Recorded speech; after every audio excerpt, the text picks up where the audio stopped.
Olá a todos, sou o professor Luciano Silva, de Matemática, da Secretaria Estadual de Educação do Rio de Janeiro, e hoje vamos falar sobre logaritmos. O conceito de logaritmo foi introduzido por John Napier no ano de 1614, a fim de simplificar os cálculos. A atual noção de logaritmo advém de Euler, que o relacionou com a função exponencial lá no século XVIII. Na matemática, o logaritmo de um número é o expoente em que a base deve ser elevada para produzir este número. Por exemplo, o logaritmo de 1000 na base 10 é 3, porque 10 elevado a 3 é 1000. O logaritmo de 16 na base 4 é 2, pois 4 elevado a 2 é 16. De modo geral, podemos generalizar o logaritmo através da seguinte expressão. Log de b na base a é igual a x. Se e somente se, a elevado a x é igual a b, onde o a tem que ser estritamente maior que zero e a tem que ser diferente de 1, e o b tem que ser estritamente positivo. O a é a base, o b é o logaritmando e o x é o logaritmo. Vamos ver um exemplo? Log de 8 na base 2 é igual a 3, pois 2 elevado a 3 é 8. Log de 25 na base 5 é 2, pois 5 elevado a 2 é igual a 25. Vamos estudar as propriedades dos logaritmos. Logaritmo de um produto. O logaritmo de um produto é igual à soma de seus logaritmos. Por exemplo, log de b vezes c na base a. Isso é igual ao log de b na base a mais o log de c na base a. Logaritmo de um quociente. O logaritmo de um quociente é igual à diferença dos logaritmos. Log de b sobre c na base a. Isso é igual ao log de b na base a menos o log de c na base a. Logaritmo de uma potência. O logaritmo de uma potência é igual ao produto dessa potência pelo logaritmo. Log de b elevado a m na base a. Isso é igual a m vezes o log de b na base a. Mudança de base. Podemos mudar a base de um logaritmo usando a seguinte relação. Log de c na base b. Isso é igual ao log de c na base a dividido pelo log de b na base a. Vamos ver os exemplos relacionados a essas propriedades? Log de 80 na base 3 é igual a log de 8 vezes 10 na base 3, mas isso é igual ao log de 8 na base 3 mais o log de 10 na base 3. Log de 30 sobre 6 na base 2 é o log de 30 na base 2 menos o log de 6 na base 2. Log de 81 na base 4. Primeiro fatoramos 81 como sendo 3 elevado a 4. Isso é igual ao log de 3 elevado a 4 na base 4, que é igual a 4 vezes o log de 3 na base 4. E se quisermos escrever o log de 6 na base 8 usando o logaritmo na base 2. Log de 6 na base 8 é igual ao log de 6 na base 2 dividido pelo log de 8 na base 2.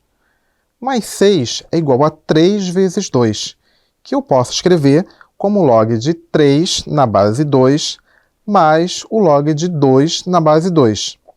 Essa expressão vai ser dividida pelo log de 2 elevado a 3 na base 2. Resumindo, simplificando a expressão, temos que isso é igual ao log de 3 na base 2 mais 1 dividido por 3. Vamos ver algumas consequências dos logaritmos? Primeira propriedade, log de b na base b é igual a 1. Ou seja, quando a base é igual ao logaritmando, o logaritmo é sempre 1. Por exemplo, log de 5 na base 5 é igual a 1. Log de 8 na base 8 é igual a 1. Segunda propriedade, log de a elevado a b na base a. e isso é igual a b. O logaritmo de potência da base é sempre o expoente dessa base. Por exemplo, log de 3 elevado a 5 na base 3. Isso é igual a 5. Ou log de 8 elevado a 6 na base 8. É igual a 6. Terceira, log de 1 na base A é igual a 0.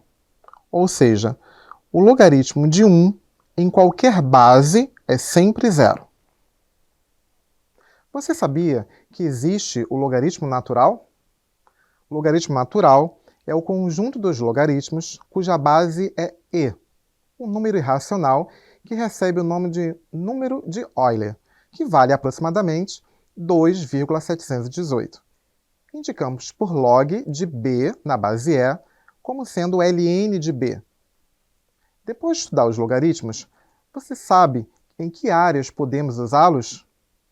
Por exemplo, você sabia que a força de um terremoto é medida por um cálculo envolvendo o logaritmo? O resultado desse cálculo nos mostra o quanto de energia é emitida pelo sismo.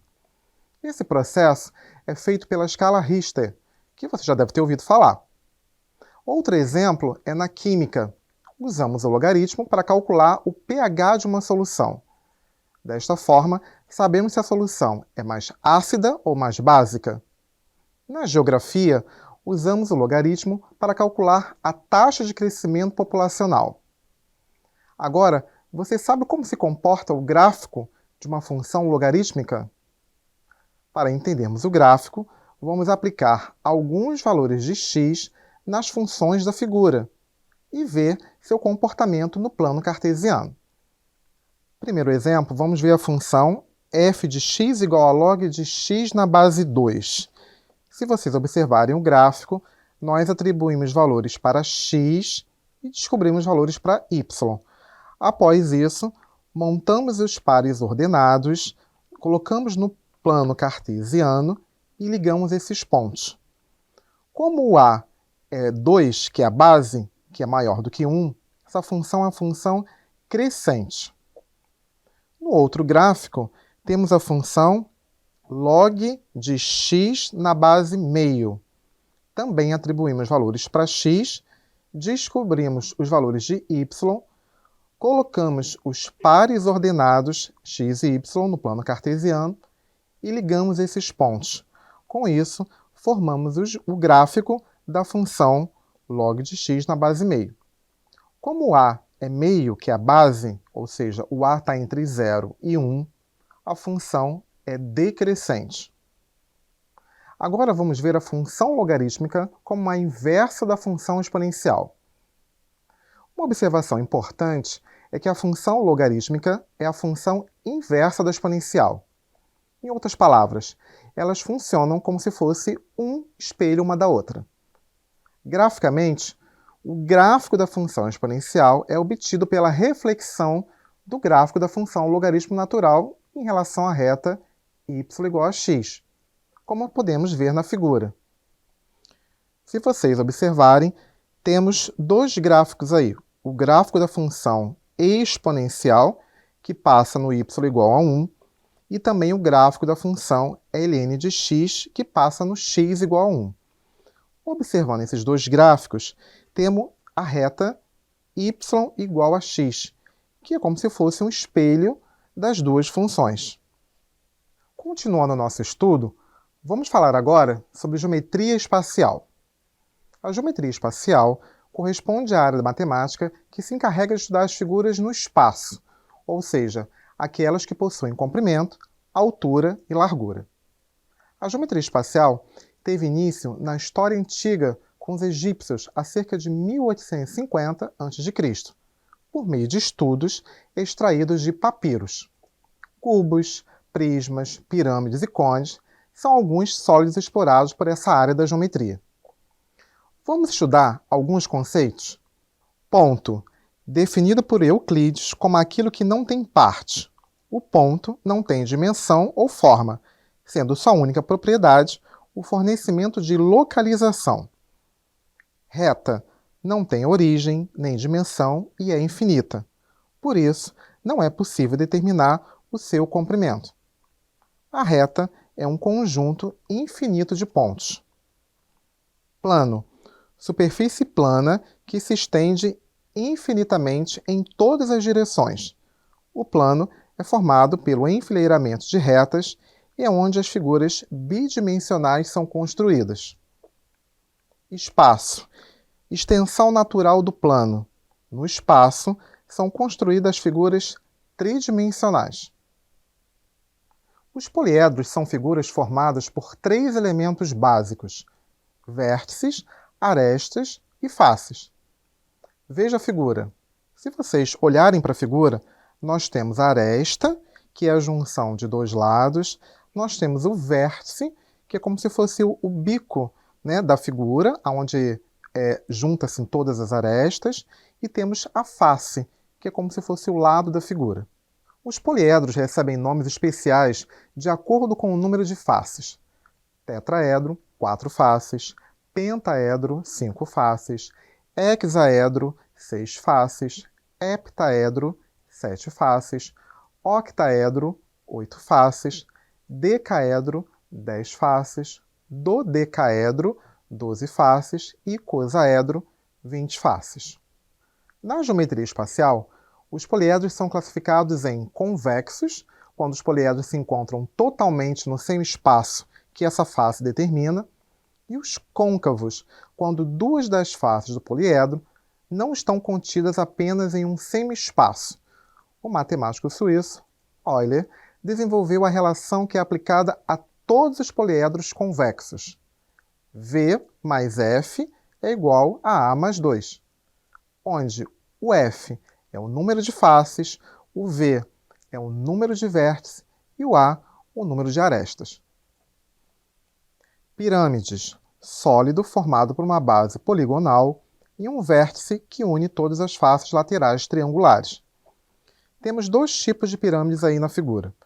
Na primeira figura, a pirâmide quadrangular, onde a sua base é um polígono de 4 lados. Temos também um vértice comum e a face lateral. Na segunda figura, temos a pirâmide triangular, onde a sua base é um triângulo. Prismas são sólidos geométricos formados por 2 faces planas e congruentes e laterais compostas de paralelogramas ou quadriláteros. Temos 3 tipos de prisma. Na primeira figura, o prisma quadrangular, onde a sua base é um polígono de 4 lados.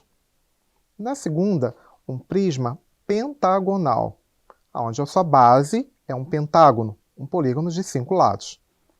Na terceira figura, temos um prisma hexagonal, onde a sua base é um hexágono, um polígono de 6 lados. Cilindro. Corpo redondo formado por 2 bases circulares, altura e geratriz. Na primeira figura, temos a figura geradora desse cilindro, que é um retângulo que vai ser rotacionado, ou seja, girado em torno de um eixo. E do lado, temos um cilindro circular que foi formado pela rotação dessa figura. Cone. Sólido formado por uma base circular com altura, vértice e geratriz. Na primeira figura, temos a figura de um cone, onde temos a altura, que é a geratriz, na sua base temos o raio R, e o vértice lá em cima, que é o vértice V. A geratriz é o que gera essa figura do cone. Na segunda figura, temos a superfície lateral, onde o G é a geratriz e embaixo é o 2π, que é a sua superfície lateral. Temos ainda o vértice lá em cima, o vértice V. Esfera. Figura formada por uma superfície de curva contínua, centro, raio e diâmetro. Na primeira figura, temos os elementos da esfera: diâmetro, raio, superfície esférica, centro e a figura geradora. E na figura ao lado, temos a esfera propriamente, composta pelo raio, diâmetro e centro. A planificação de um sólido geométrico é a apresentação de todas as formas que constituem sua superfície em um plano, ou seja, em duas dimensões. Na primeira figura, temos a figura de um cubo, e a sua planificação, logo abaixo, é como se eu abrisse esse cubo. Na figura ao lado, temos a figura do cilindro. Da mesma forma, embaixo temos a sua planificação, como se eu abrisse a figura também. Na terceira figura, temos a figura da pirâmide, e logo abaixo, a sua planificação, que é a abertura dessa figura no plano.